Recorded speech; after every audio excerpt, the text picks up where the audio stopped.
Hi, my name is Rick Higgins, and if you are a current subscriber to this channel, this video may not make much sense.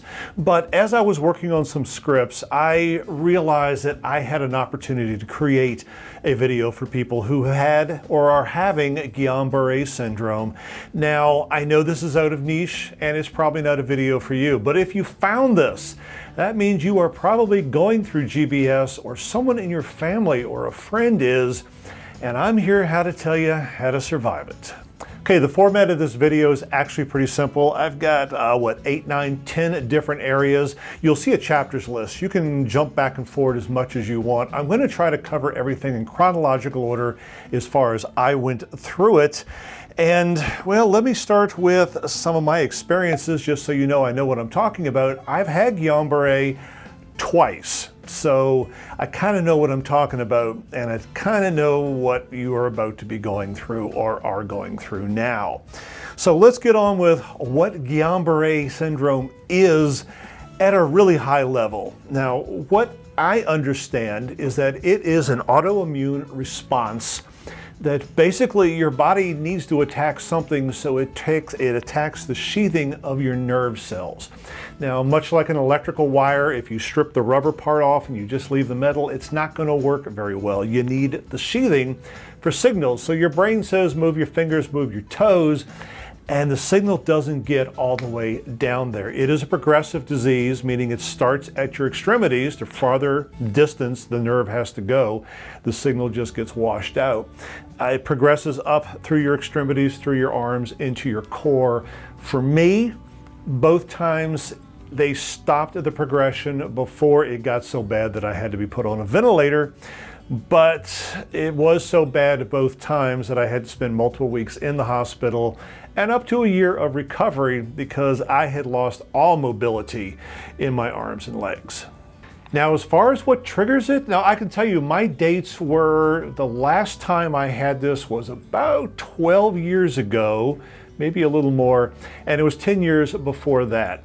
So yes, it's been a decade since I've had this. There may have been some other advances. I do know that I keep up on it as much as I can, because if you got it twice, you do kind of worry about it a third time. But as far as me, they don't know what triggered it. The first time, they suspected strep throat. That was the only thing that was different in my life, was that I had had strep throat a week or two prior to this onset. The second time, they really didn't know. There was actually a wild guess that it had to do with extreme exercise, because I had started an exercise program that just seriously assaulted my body. And about a week and a half, 2 weeks after that, this started. But then again, that was just guessing. Honestly, I don't know what caused it either time, which, as we'll get into in a later chapter of this, it doesn't make it better not knowing. Okay, the next chapter is called Onset and Fear and the Difficulty in Diagnosis. Now, when this started the first time, I had never heard of any of this. I was at work, walking, and then all of a sudden, I really couldn't walk straight. It was almost instantaneous that I was leaning up against the wall, walking with some friends down to get some coffee. And I didn't understand why I wasn't mobile, why I was having so much trouble. I immediately, well, they talked me into it. I drove myself to the doctor. She saw that I was having neurological problems, sent me to a neurologist. And within, I would say, 12 hours, they had me admitted to the hospital. And within 24, I was no longer able to walk. Just sort of fall down at that point. The second time, I was again at work, and I was just sitting there, and I could feel it. If you've already had this, there is a distinct feeling when it starts, that disconnectedness, so that that delay. Your brain tells your body to do something, and it takes a little bit longer to do it, and then it doesn't do it fully. I knew what it was instantly.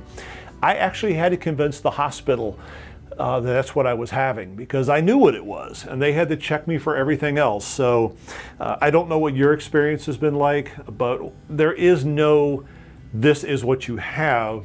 At least when I had it, they had to rule out what you didn't have, and then they just kind of figured out it was GBS. Okay, in this chapter, and I'm assuming they haven't done anything different, there were two types of treatment, and I did both.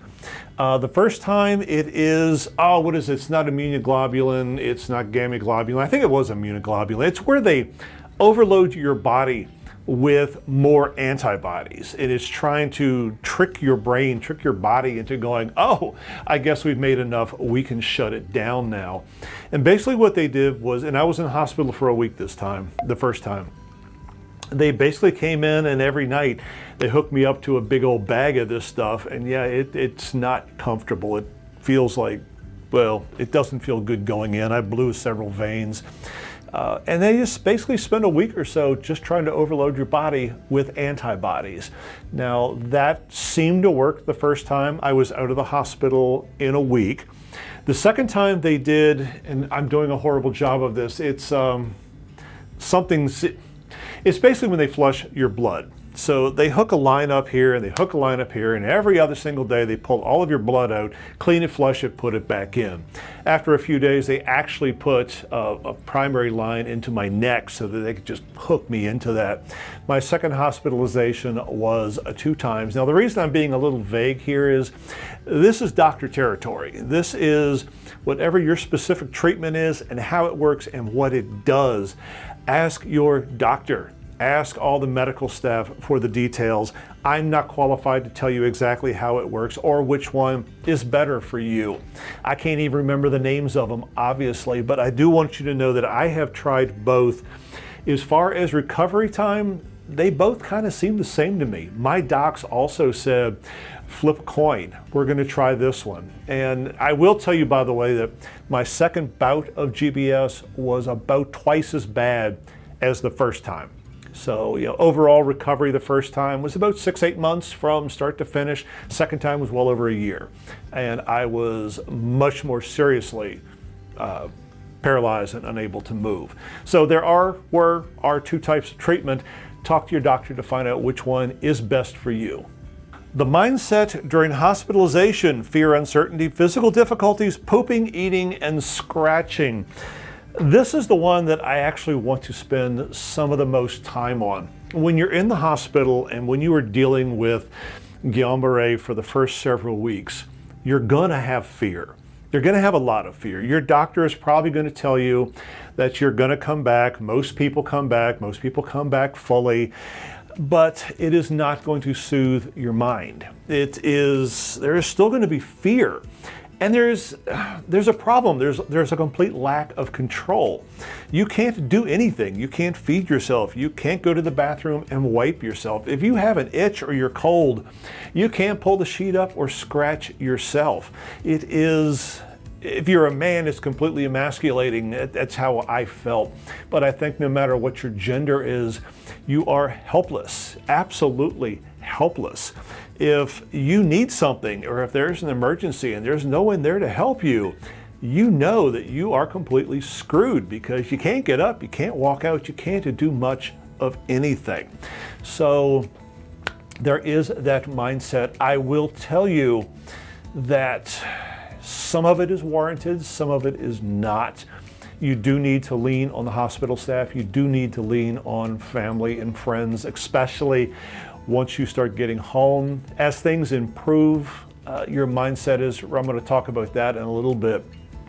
Me personally, I didn't understand what was happening the first time. I was also in my late 20s, I believe, early 30s, somewhere in there. So I had a different mindset. I didn't know what was going on. I was just trying to get through it. It was all a blur.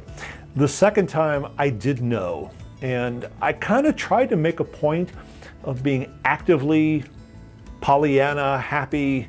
I just figured if I'm going to be stuck in this hospital, if I'm going to be stuck like this, I might as well try to make the best of it. You know, the whole fake it till you make it. I don't know if that'll work for you or not. I know it didn't assuage the fear. I still had fear, even though I knew I was going to recover. I also knew that I had a long recovery ahead of me, and I also hated the loss of control. So what I would do strongly is to find out what it is that can help you get rid of that fear, trust of other people, because it just takes one little mistake. Like I had a nurse put the call button just out of reach and left me for the evening. and I couldn't get to call anybody. So it just takes one little mistake to sort of reset everything. But take it one day at a time. Understand that you're not alone, that the fear is normal, the frustration is normal, and it will get better eventually, but you'll get through it. Okay, here's another chapter, and I call this Supporting Family While Down for the Count, the Danny story. Now, this is for the patient. You are probably or may decide that you want to continue life as normally as you can. I was a divorcee at that point, and I got custody of my kids on weekends. And damn if I wasn't going to have my kids come in to see me on the weekends. And I never really stopped to think about what that meant to young kids. My son was, oh Lord, 10, 11, 9, somewhere in there. And I thought I was doing a good job of just being a good dad. And what I didn't realize is that other people don't understand what is happening, especially if they love you. All they see is that a vibrant, a living person that they're used to is no longer a vibrant, living person. They're a slab, they're not moving. So as the patient and as the family, understand that you don't know. You're not going through it, and sometimes that makes the fear so much more. Now, I know that adds to you as a patient that now you've got to manage other people's emotions, especially if you have kids. They're not going to understand what's going on. Your spouse, your friends, they may not understand what's going on either. So do be communicative. It helps you as well to share what you're feeling, what you're knowing, what's going on inside of you. It helps other people to understand and to not overreact as well, and to better care for you and to give you what you need. So there's not a bubble. You're not inside of it. It's everyone just really has to work together. Let's see, what's next? Coming home to a different life and different abilities. Now, when they release you from the hospital, at least when they did me, the first time I kind of walked out, meaning I kind of shuffled. The second time they rolled me out in a wheelchair. And I did not get up under my own power with anything resembling walking still for a couple weeks after that. Now, if you want, there's a couple really funny stories on this channel of my Guillain-Barré antics. You know, follow up with them later on when you have nothing to do. But when you get home, life's going to be different. In the hospital, they're able to care for somebody who is not mobile. Your house is probably not set up that way. The people who are taking care of you, your spouse, your family, your friends, they don't have that much experience taking care of a paralyzed person or a compromised person. And as you improve, you are all going to have to work together and understand it's going to be frustrating, it's going to be maddening, you're going to have anger, you're going to have fear, you're going to have fights, you're going to have just depression and sadness. All of you. It is a different world. Now, do what you can to make your house as friendly as you can, meaning less steps if you can. But just know that when you get home, the hospital was the piece of cake, probably. You've got a lot more difficulties, so kind of start thinking about how you can overcome that. But also start thinking about how you can use your home as part of your therapy, and we're going to get to that in a little bit as well. Okay, recovery, physical therapy, time, walkers to crutches, and running last. I will tell you the last thing that is going to come back to you is running. It's kind of funny. Even after you learn to walk again, and you can walk and people don't notice that you're walking differently, you're going to try to run and realize you can't. It's just a weirdest feeling. Running is the last thing to come back because I guess it requires so much more. But what was I going to talk about here? Physical therapy. I did not avail myself of it because I'm a stubborn idiot. Do take advantage of any type of therapy you can get. My progression, and I'm mostly talking about my second time here, I started out with a walker. That's how I could kind of move around. Then I moved to crutches. Then I moved to a cane. I did a lot of physical therapy myself. Basically, I went out in the backyard and tore down the fence around the pool and rebuilt it. And then I re-landscaped the backyard and then built the whole fence around the whole yard. Anything I could do that required me to move and bend and have any type of strength or coordination. I did. Now, was this quick? No, once I was able to even get in the backyard, it pretty much took an entire day to set one fence post. Had I actually availed myself of physical therapy, occupational therapy, life would have been better. I strongly encourage it. But I will tell you, regardless of what you do, you're going to have to push yourself. It is infuriating because your mind still thinks you can do these things. You know you can do these things, but your body just doesn't hear it yet. Your nerve sheathing is regrowing. The signals are slowly coming back, and you are having to teach yourself how to do it. Now, I'm going to skip a little bit to the end. I did not recover fully the second time. First time, 97%. This time, I probably came back around 85%, which means when my brain sends a signal to my hand, if it tells me to hold this phone with a certain amount of pressure so it doesn't fall, I have to retrain myself. I had to retrain to apply just a little more pressure because the signal that was coming through, it wasn't enough. So that's part of your therapy, is learning if you are going to have any type of leftover symptoms or any type of less than full recovery. You're going to have to learn how to redo a lot of things. It is going to be very frustrating. This is all the kind of stuff that just should come naturally. And now you got to relearn basically everything. Which takes us to mental issues and life during recovery, the Baltimore story, and impatience. You are going to look different. You are going to look funny. People may even say things to you. I was walking in Baltimore maybe 6 months after the incident, after the onset. And I really, I had the funny Monty Python walk. I was a spaz. And I overheard a bunch of young teenagers just laughing at me, at the way I was walking, calling me retarded. And it was maddening and frustrating because even if I wanted to do anything, I couldn't do anything. I am powerless, and it hurts. And understand that you're going to be feeling that. You may hear that. You are going to be going through a lot of mental problems, emotional problems. As your physical recovery continues to build up, don't discount what's happening in here and what's happening in here. It's hard. This is going to be one of the hardest things you have ever done. Work on your mental and your emotional side as well. Don't be afraid to ask for help. Don't be afraid to ask for professional help. You are going to be depressed. You are going to be sad. You're going to be frustrated and angry. You're going to be everything. At the same time, you're learning how to do everything physically again. It's a lot. So lean on people and don't be afraid to ask. Understand that this is going to happen and it's completely normal. And you can get through this as well. Now we're down to 2 more. This is called Feelings the Second Time, Subsequent Anxiety. Deal with it now. Here's the thing. I did not get any of this advice back when I had Guillain-Barré either time. I just sort of pushed myself through it. 12 years after my second bout, I started getting anxiety attacks, panic attacks, really, really bad ones. And I will tell you, the fun thing is the onset of a panic attack feels exactly like the onset of Guillain-Barré, which apparently is my absolute worst fear.